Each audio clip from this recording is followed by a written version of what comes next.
Assalamualaikum warahmatullahi wabarakatuh. Perkenalkan, kami dari kelompok 9 kelas perbankan syariah 4F yang beranggotakan 1 Raffi Loza NIM 195231232, 2 Siti Julaifah NIM 195231244, dan 3 saya sendiri Jatirna Utami NIM 195231258. Di sini kami akan menyampaikan materi mengenai kebijakan moneter konvensional.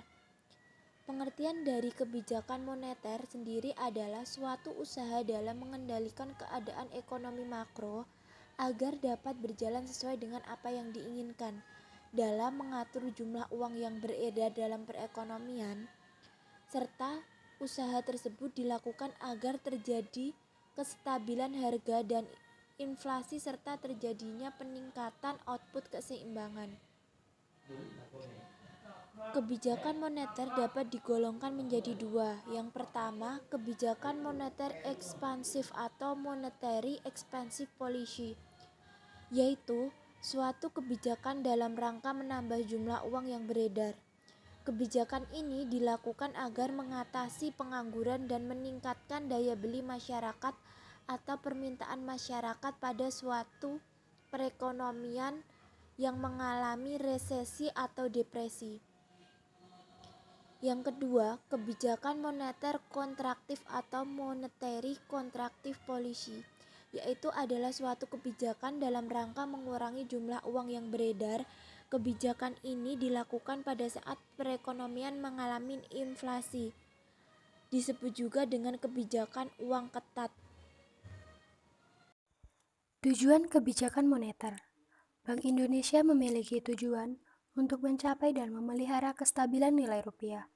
Tujuan ini sebagaimana tercantum dalam Undang-Undang Nomor 23 Tahun 1999 tentang Bank Indonesia yang sebagaimana diubah melalui Undang-Undang Nomor 3 Tahun 2004 dan Undang-Undang Nomor 6 Tahun 2009 pada pasal 7.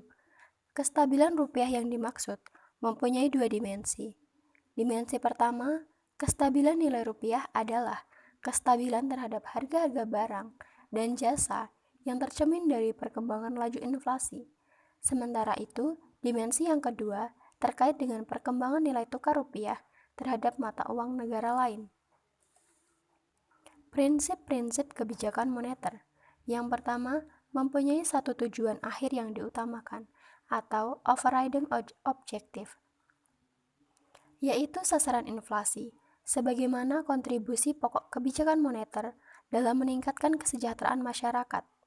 Yang kedua, kebijakan moneter bersifat antisipatif atau forward-looking, yaitu dengan mengarahkan kebijakan moneter yang ditempuh saat ini diarahkan untuk mencapai sasaran inflasi yang ditetapkan pada periode yang akan datang, mengingat adanya efek tunda kebijakan moneter.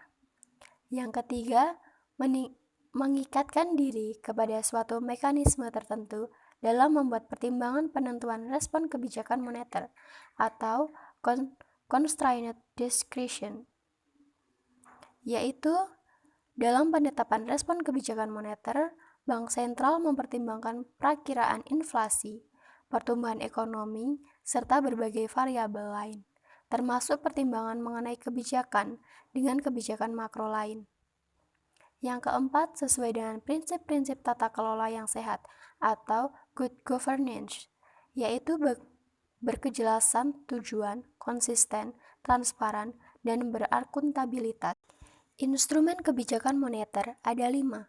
Yang pertama, Open Market Operation atau kebijakan operasi pasar terbuka, merupakan instrumen kebijakan moneter yang diambil oleh bank sentral dengan menambahkan atau mengurangi peredaran jumlah uang. Yang kedua, kebijakan diskonto, merupakan instrumen kebijakan moneter yang diterapkan bank sentral dengan menaikkan suku bunga untuk mengatasi inflasi. Yang ketiga, kebijakan cadangan kas, merupakan instrumen dengan menaikkan atau menurunkan cadangan kas.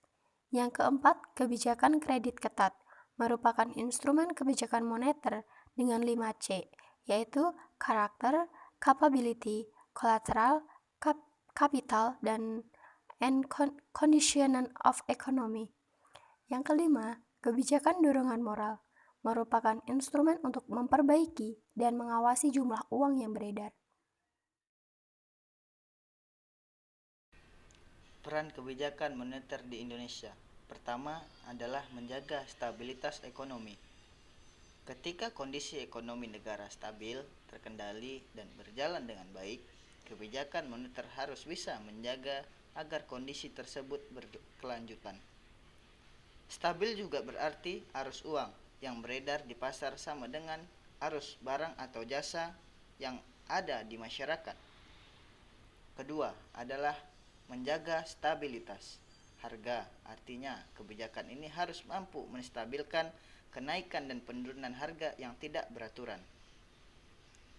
Ketiga, meningkatkan kesempatan kerja, adanya keseimbangan uang yang beredar dan jumlah barang atau jasa. Para pengusaha diharapkan lebih berani mengadakan investasi. Investasi tersebut dapat memperluas usaha dan menciptakan lapangan pekerjaan.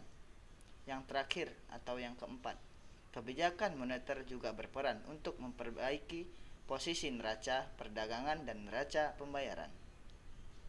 Contohnya lewat satu yang sebelumnya dipanggil ekspensif. Ketika terjadi deflasi, maka kebijakan ini digunakan untuk memperbaiki posisi neraca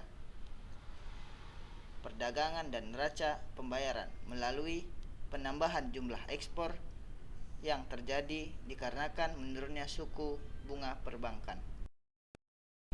Sekian presentasi dari kami.